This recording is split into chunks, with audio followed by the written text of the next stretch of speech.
So let's review some land-based applications of hyperspectral data. In the first session, we briefly mentioned various applications of hyperspectral data and discussed specific sensors of interest.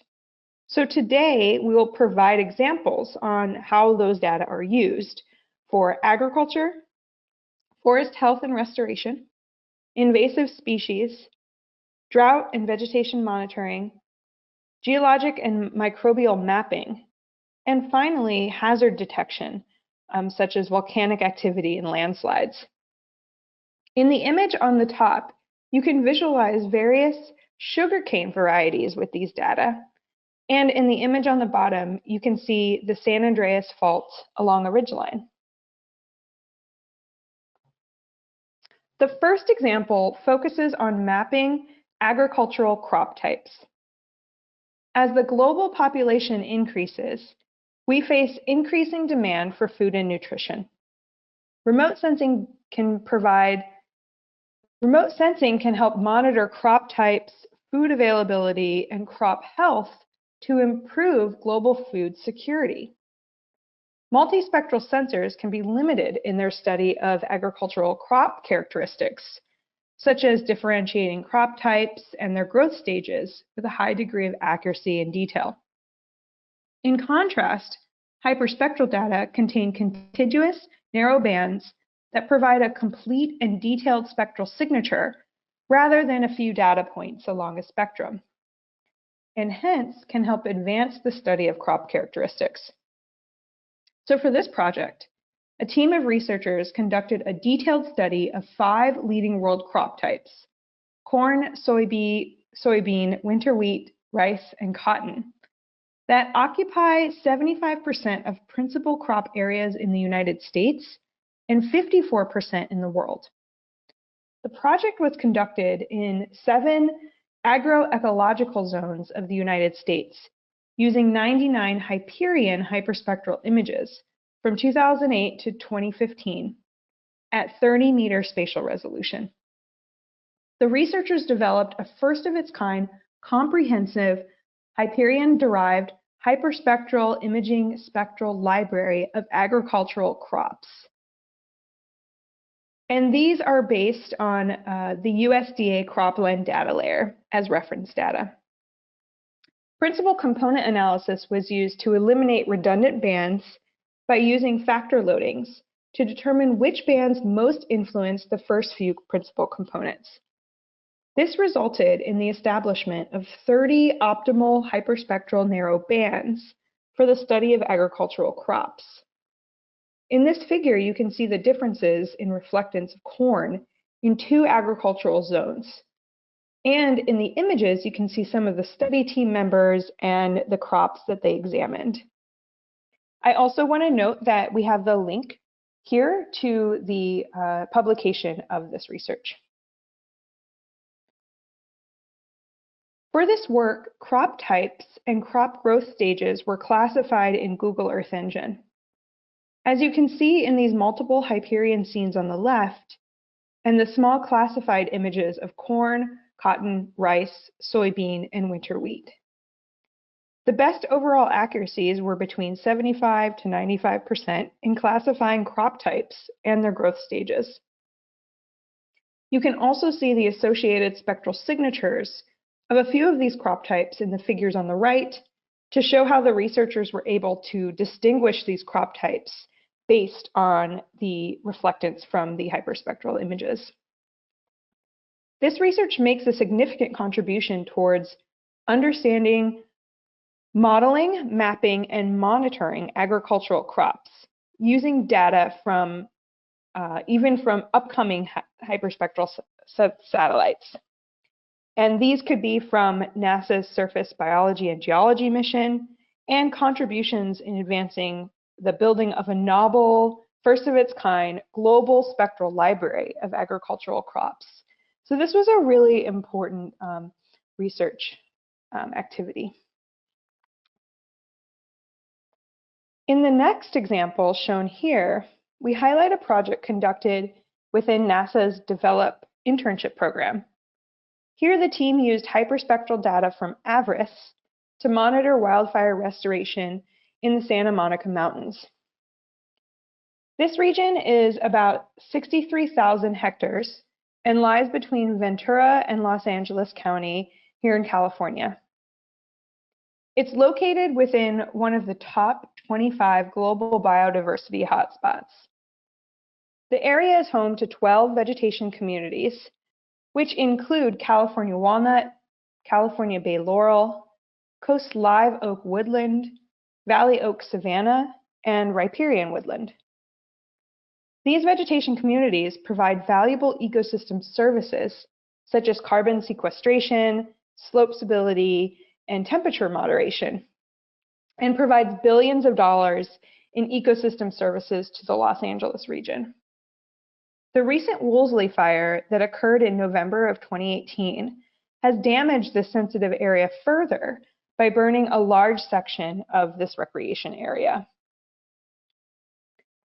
The team here worked closely with partners from multiple agencies, including the Resource Conservation District of the Santa Monica Mountains, the National Park Service, the California Department of Parks and Rec, and many others. The project identified locations where woodlands will persist under future climate conditions and built upon past work that mapped existing conditions, as well as burn severity and climate variables. So here you can see the spectral reflectance profiles from various species within the region. Using AVRIS flights, the team was able to differentiate vegetation prior to the Woolsey fire in order to inform managers of the types of species to use for post-fire restoration activities. These spectral profiles were used in a land cover classification map of the region prior to the fire. So here is the final classification map from this project shown here on the left. On the right, you can also see the surface area of each land class. Chaparral was the largest class, followed by coastal sage scrub. You can see the extent of these species in the figure, and then the total area and percent of total class covered in the table on the right. These results were also used in species distribution models under specific climate scenarios to help inform managers of the best species to plant for their restoration activities. Another use for hyperspectral data is for invasive species monitoring and management. Again, the ability to distinguish different species provides an enormous benefit for these types of studies. Perennial pepperweed is an invasive species that typically threatens wetlands, marshes, and estuarine ecosystems by pushing out native species. Densely packed colonies and white flowers help make pepperweed more distinguishable from native vegetation and identifiable with hyperspectral data. This study used HIMAP, which is hyperspectral data that was collected in the San Francisco Bay, Sacramento, San Joaquin Delta estuary of California. And they use this to detect these infestations of pepperweed. HIMAP is an airborne imaging spectrometer that samples the wavelengths of 450 to 2500 nanometers with 128 bands at 15 to 20 nanometers apart. This was commercially produced by the High Vista Corporation, so I don't believe these data are freely available, but it gives you an example of the use of these type of hyperspectral systems.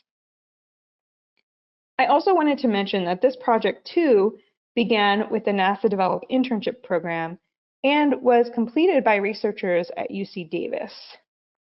And with all of the published examples that we're giving, again, we have the link to the paper here so you can get more information about the specific project. So here's a map that identifies the location of pepperweed in red for one of the study sites examined called Rush Ranch. At Rush Ranch, most pepperweed occurs in a band along the marsh margin. However, pixels of pepperweed were also identified within the marsh proper, and these detections were confirmed using aerial photographs. This is significant because it indicates that pepperweed is invading areas that are unlikely to be detected by traditional ground-based mapping. The profiles on the right show a distinct spectral signature differentiating pepperweed from other vegetation types, with the pepperweed spectral signature noted with the solid black line. The result was the successful identification of invasive infestations in the area. There are limitations, however, and knowledge of the study region and phenological characteristics of these individual species can assist in creating highly accurate maps of invasive species extent. Another example here is for monitoring severe droughts in the Amazon, also done with Hyperion imagery. Some scientists are predicting that El Niño events will become more frequent and severe as Earth's climate warms. Large-scale deforestation and smoke from biomass burning interfere with local cloud formation and rainfall. Identifying the precise signals of drought-stressed forests would benefit the region's farmers, timber operators, fire planners, and conservationists. Being able to detect those changes from a satellite would be a huge advantage, particularly in the Amazon, where it's a very large region and remote and difficult to access on foot in many cases. The other issue, especially in the Amazon, is with clouds. So cloud cover is often prevalent in this region. Additionally, vegetation health indices, like the Normalized Difference Vegetation Index, or NDVI, from multispectral imagers like Landsat, can saturate at high biomass levels, which make it really difficult to determine small variations in the health of dense forests like the Amazon. Therefore, with so many wavelengths to choose from with hyperspectral imagery, there's a much better chance of detecting the changes in pigment activity, leaf area, and carbon balance related to drought. So here you can see images indicating the test sites for the test sites that these researchers used for a drought plot and a control plot. And at the control plot, they supplemented with water during a drought period. And this helped them identify differences in vegetation health in 2001, which was a pretty severe drought for this region. I also want to mention that in our demonstration for accessing and displaying Hyperion imagery that we'll have at the end of this session, we're going to be using data from this same region. In this study, the team of researchers showed that Hyperion provided improved estimates of drought in this region. Reflectance was measured in July and November of 2001, that drought year. The use of Hyperion data provided 3 new indicators that could only be made from hyperspectral observations. One that was sensitive to the amount of a chlorophyll helper pigment called xanthophyll, and one that was sensitive to a pigment called anthocyan, and another that was sensitive to water content in the leaves in the forest canopy. These indicators that made use of the new hyperspectral information from Hyperion were much more successful in detecting changes in carbon content brought about by drought stress. The top graph shows reflectance measured by Hyperion at wavelengths between 450 and 1250 nanometers in July with the blue lines, and in November with the orange lines. The forest reflected very little visible light, that from about 450 to 700 nanometers, because that's the type of light that plants generally absorb for photosynthesis. The lower graph shows the visible reflectance in greater detail. Dashed lines show wavelengths used for satellite-based estimates of carbon uptake. green for vegetation greenness, purple for light use efficiency, and red for the activity of anthocyanin, that chlorophyll helper pigment. So the satellite-based calculations of net carbon intake came very close to matching the growth that was measured by the researchers on the ground. Another example is the identification of sulfur deposits high in the Canadian Arctic. So this is a glacier-carved valley that is unlike no other on Earth. Bjorp Ford Pass on Ellesmere Island, shown in the top image, is the only known place where sulfur from a natural spring is deposited over ice. The sulfur leaves a pale yellow stain that almost seems to glow with the hyperspectral data. And here, again, we're talking about Hyperion. At the spring, hydrogen sulfide gas in the water is converted to stable deposits of either elemental sulfur, which is the most common type of material in this deposit, or gypsum. The process by which hydrogen sulfide becomes sulfur is complex, and most often occurs when microbes, like bacteria, are present. The very presence of elemental sulfur deposits is also an indicator that life is likely there. So this type of research could help inform scientists about life on other celestial bodies, like Jupiter's moon and Europa, to see if elemental sulfur deposits also contain life. So quite a bit different than our vegetation studies, but also a very unique and interesting application of hyperspectral data here. Okay, so the final example that we'll highlight today involves the ability to map various mineral types. Volcanic rock avalanches and debris flows are potentially deadly natural phenomena, capable of destroying entire communities with little warning. The potential source areas of volcanic debris flows, or unstable rock masses situated high on volcanic edifices, are one of the important considerations for assessing debris flow hazards. Mapping altered rock and the associated structures can aid in the identification of weakened zones on volcanoes that may be prone to catastrophic collapse. However, because such rocks and structures are commonly situated in rugged terrain that's difficult to access, information concerning potential altered rock sources for debris flows is really sparse. Therefore, hyperspectral data from Avarice and Hyperion were used in this example to map a variety of mineral species on Mount Shasta in California. Here are two mineral classification maps from Avarice on the left and Hyperion on the right. The maps display various minerals that are highly altered and particularly prone to landslides. The letters on the map indicate places where there were also ground samples collected. There was fairly good agreement between the Avarice and Hyperion maps. However, the lower signal-to-noise ratio of Hyperion did create some uncertainties in the map. However, having less snow in the Hyperion image provided some benefit as well, as these were taken at different time periods.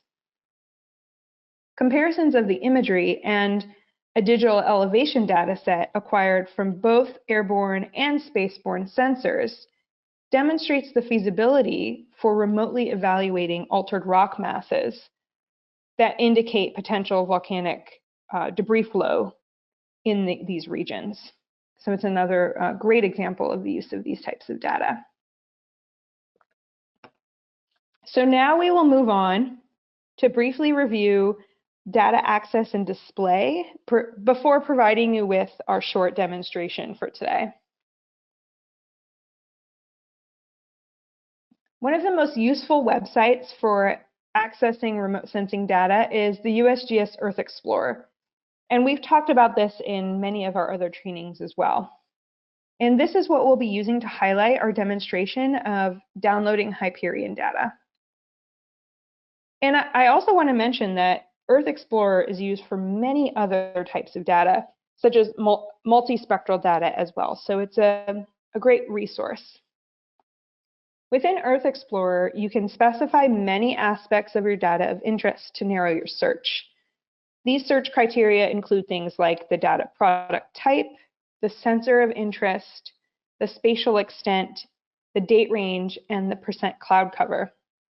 And we often use a threshold of about 20% for the cloud cover designation to eliminate cloudy scenes that oftentimes are not very useful for this type of analysis. And we've also included the link to Earth Explorer here. In order to download data from Earth Explorer, you will need to sign up for an account through the USGS registration system. And here's a screenshot of what the registration looks like. Once you register, you'll be able to download data, and you'll be notified via email when a request has been received and when a request has been processed. So for today's demo, we'll be using Hyperion data. As we discussed in the first session, Hyperion, one of the most popular hyperspectral satellite systems, was launched in November 2000 and was decommissioned in 2017. The Earth-observing EO1 satellite was planned as a one-year technology demonstration validation mission. After the initial technology mission was completed, NASA and the USGS agreed to the continuation of EO1 data as an extended mission. It collected 220 unique spectral channels ranging from 357 to 2,576 nanometers with a 10 nanometer bandwidth. It has a spatial resolution of 30 meters for all of the bands. And the full data archive are now available online, which is what we'll show you. Hyperion data are available at different processing levels. The higher the processing level, the greater the pre-processing that was conducted on the imagery prior to when the user downloads it. Pre-processing involves radiometrically correcting data to account for differences in the sensor's sensitivity, or the gray levels. For the level 1 GST data, the geometric corrections are derived from spacecraft. And for the level 1T data, ground control points are also used to correct the data. Both the level 1 GST and level 1T data are corrected while employing a 90-meter digital elevation model, or DEM. And this ensures that topographic accuracy are provided within that GeoTIFF format. The level 1R data have further corrections applied, and they are provided in an HDF format. As with most satellite data products, the level 1 processing provides data as radiance. And then additional processing must be done to obtain surface reflectance. And those are the values that are generally used for the spectral analysis. For most multispectral data, this is already done by a processing center. So things like Landsat, for example, you'll obtain a level 2 surface reflectance product, which makes the data a little easier to work with. For Hyperion data, on the other hand, an atmospheric model must be applied by the user. A few of these include the fast line-of-sight atmospheric analysis of spectral hypercubes, or FLASH model, the atmospheric correction now, or ACORN model, and the atmospheric removal program. For many of the atmospheric correction models, you need a more advanced processing software such as ENVI. This figure shows that the application of the FLASH algorithm within the Hyperion imagery in ENVI. The FLASH algorithm can be applied, and then the surface reflectance values can be obtained from the initial radiance values. Then the files can be exported in GeoTIFF formats such as surface reflectance and used in other geospatial software like QGIS or ArcGIS. The application of these atmospheric correction models is a bit beyond the scope of this training, But I wanted to mention it because it's really important to understand that it's a necessary step in the process if you are using hyperspectral data for your work. So we will be doing a demonstration of displaying Hyperion data using QGIS.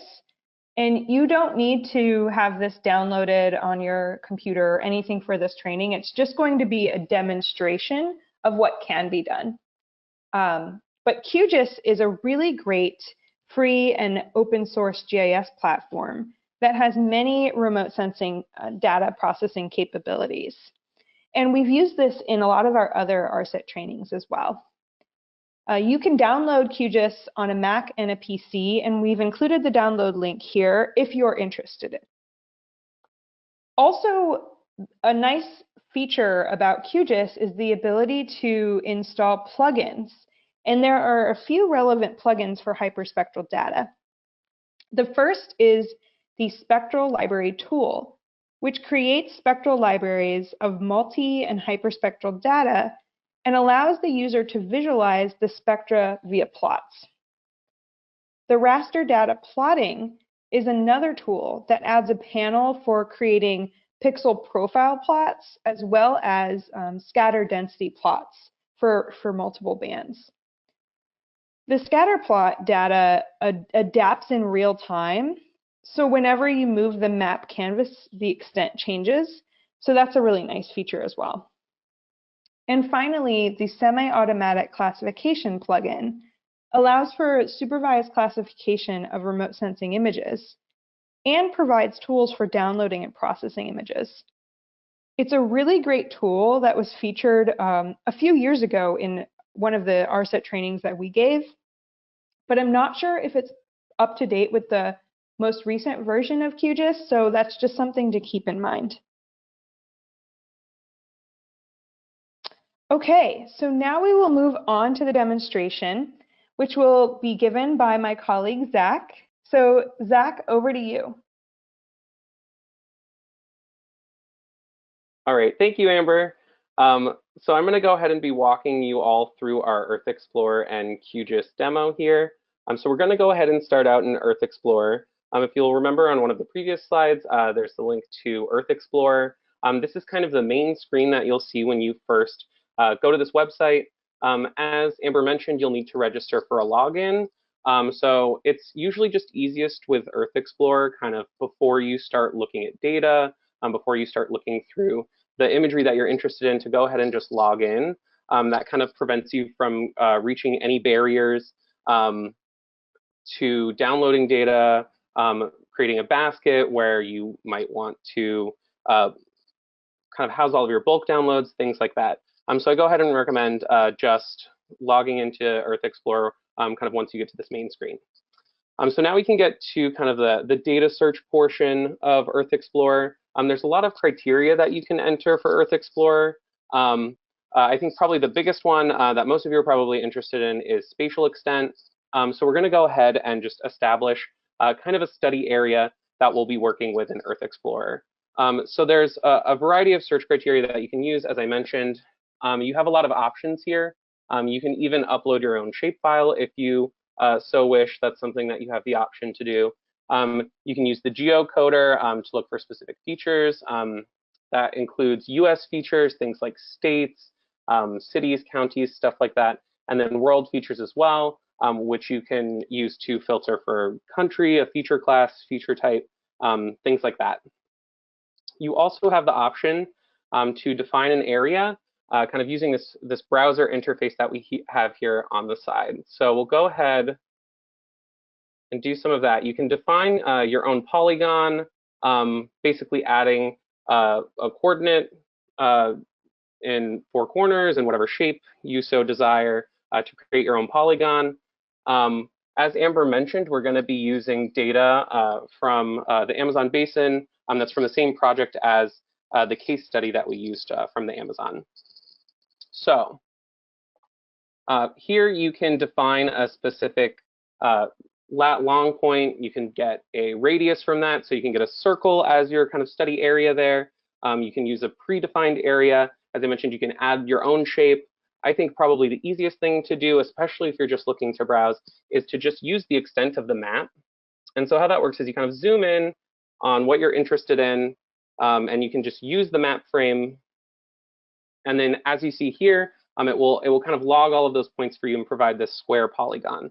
And so with that, you can kind of manipulate that shape to whatever shape you're interested in. You can extend the spatial range, you can make it a little bit more fine. And then in my opinion, that's probably the easiest way to kind of just start filtering data for spatial extent. So we'll go ahead and do that. You can do a lot of data filtering steps here at the get-go, things like date range, cloud cover, results options, but there's actually a point later on where you can look at additional criteria, and we'll go ahead and go over these steps then. So you can go ahead and go to the next step once you've defined your spatial area, and this is where you select what data sets you're interested in working with. So for our purposes, we're going to be working with Hyperion data, and that can be found here nested under EO1, and you're just going to want to click the EO1 Hyperion checkbox. And so that will just make sure that all of the data that you're seeing is from EO1 Hyperion. And so we'll go ahead and go to additional criteria. And this is where you can specify things like entity ID. That's kind of just using some of the data from satellite imagery capture to go ahead and filter for your results. You definitely have to know a little bit more specific information about what scenes you're interested in working with. So it's not necessarily the easiest input to filter your data.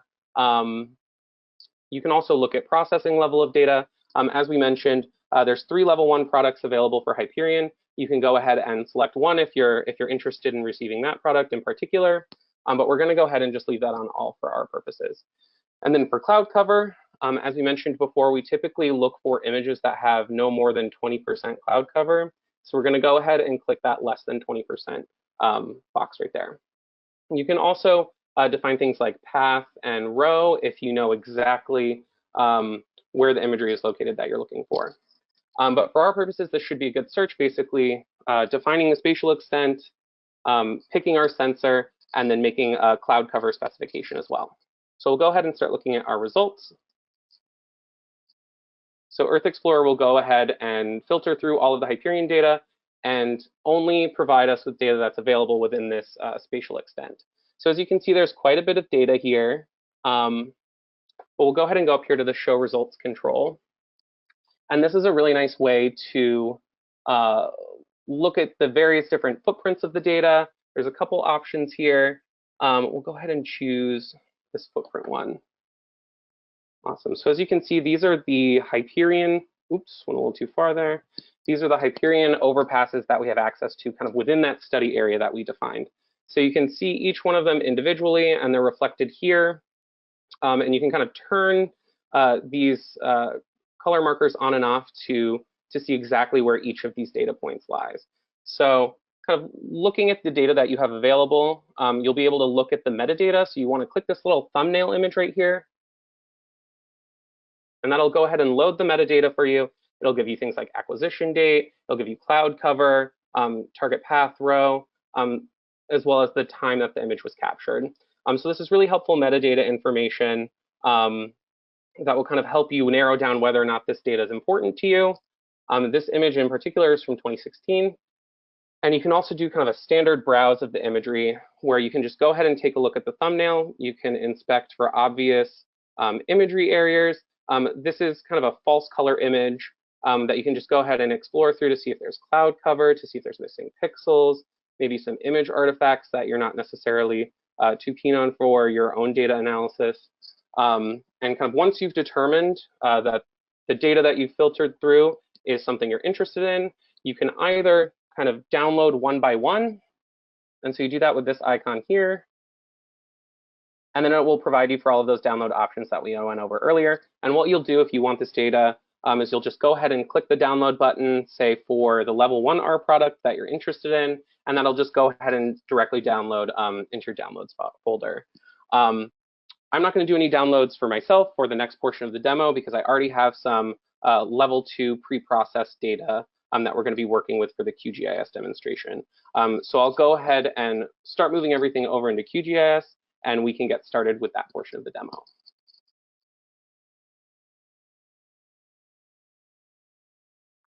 All right, so now that we're here in the QGIS interface, this is kind of the main screen that pops up. You'll see a couple of things that you don't necessarily really need to pay attention to with QGIS. For example, like the news or project templates. We're not going to deal with any of that right now. That's just what you can expect when you first open the application. And so we'll go ahead up to here to the new project button, and we'll just go ahead and click new project. And once we click that button, it'll just kind of populate this new blank project. And then we'll need to go ahead and import our data. And so as a reminder, the data that I'm using has been processed to level 2. That means that it's been processed through atmospheric corrections, and it will be displaying surface reflectance.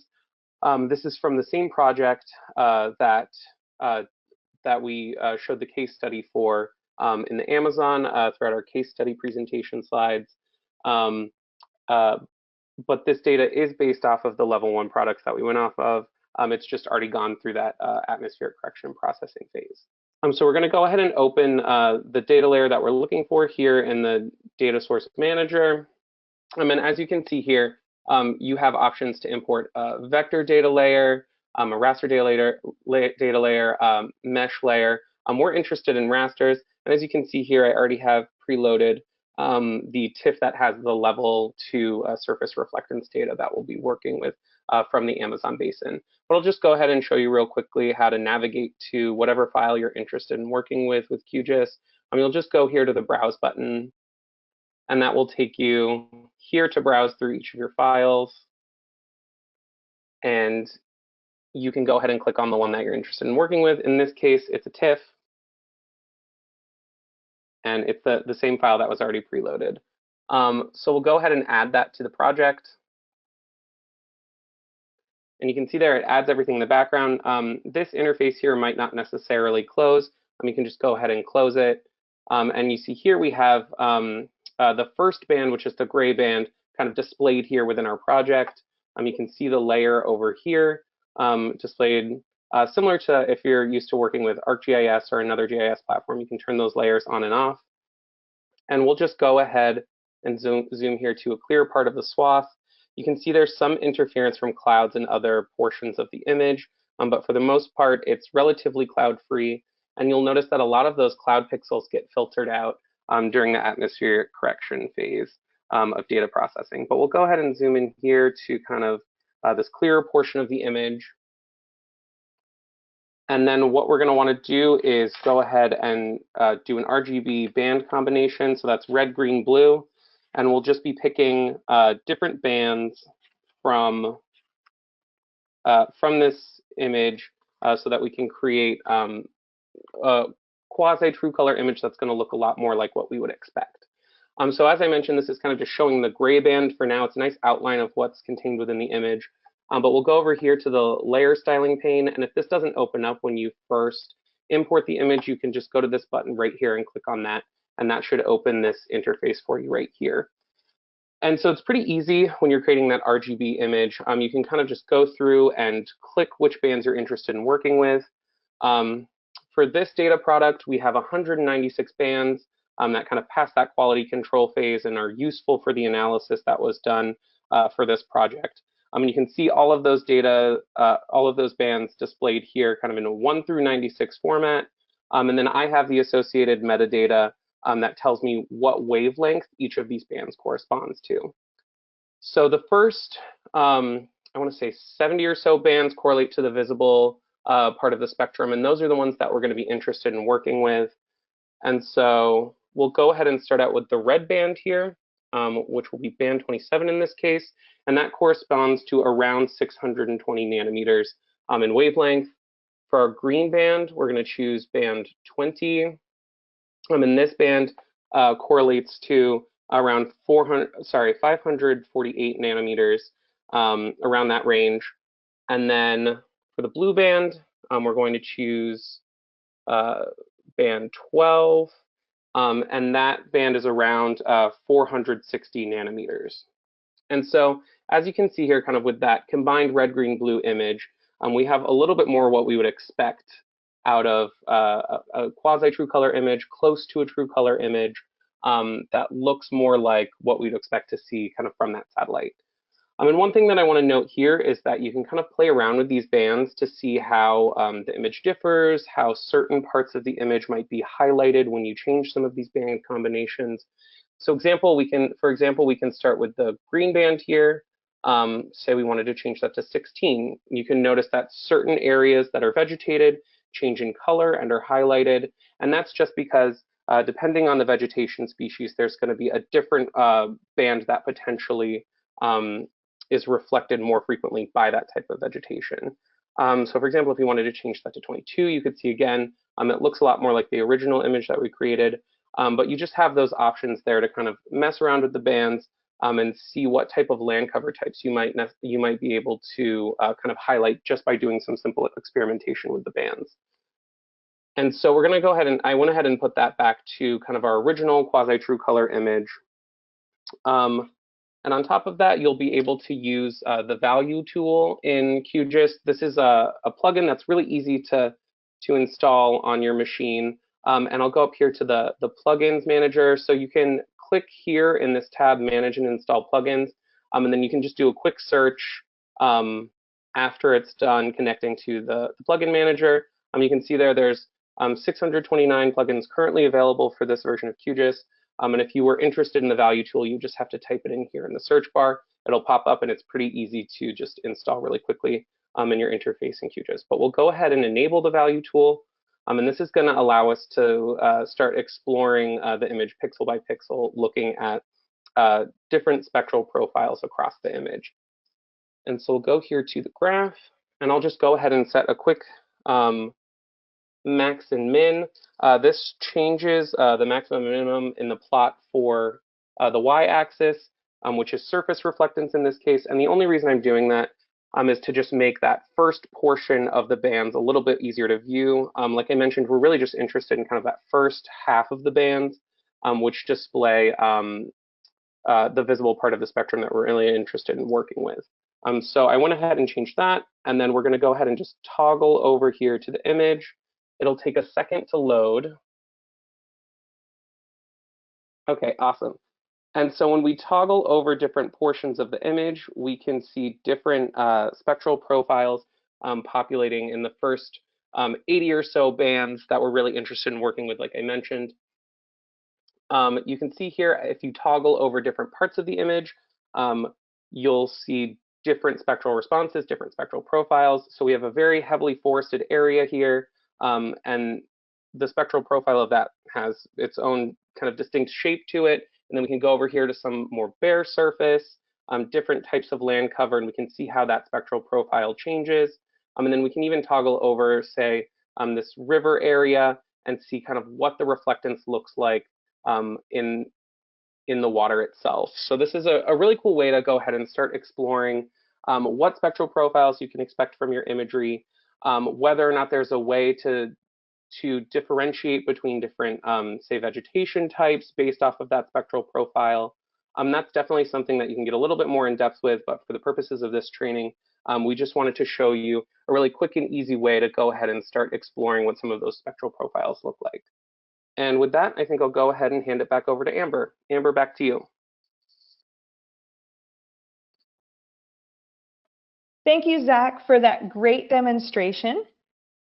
And in summary for today's session, we highlighted many of the land-based applications of hyperspectral data. These applications focus on the primary benefits of hyperspectral data, including the ability to differentiate between vegetation species, which can be useful for things like agriculture, forest health and restoration, invasive species, and so much more. And the ability to distinguish between small differences in vegetation health and chlorophyll content, which can be used for drought or forest health, and can help in the identification of mapping mineral deposits, which can be useful for identification of hazards, especially with things related to landslides. We also discussed how hyperspectral data can be accessed via the data portal Earth Explorer.